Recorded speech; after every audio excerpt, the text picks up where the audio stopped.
a punto de tragarse a Maggie, pero en ese momento Homer apareció y evitó el desastre. Marge se dio cuenta de que la cimentación de la casa se estaba hundiendo. Así que llamaron a obreros para repararla. Con el ruido de vidrios rotos, el técnico anunció que el trabajo costaría $8,500. Here we are.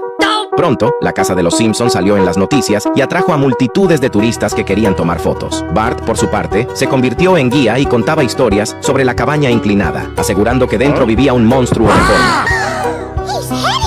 Al atardecer, Homer llevó a Marge a una fiesta, una celebración de jubilación para los antiguos empleados de la planta nuclear. Smithers había preparado música y baile con mucho esmero. Con la jubilación del anciano, quedó vacante su puesto, y Marge pensó que podría intentar postularse para él. Sin embargo, Homer se opuso rotundamente.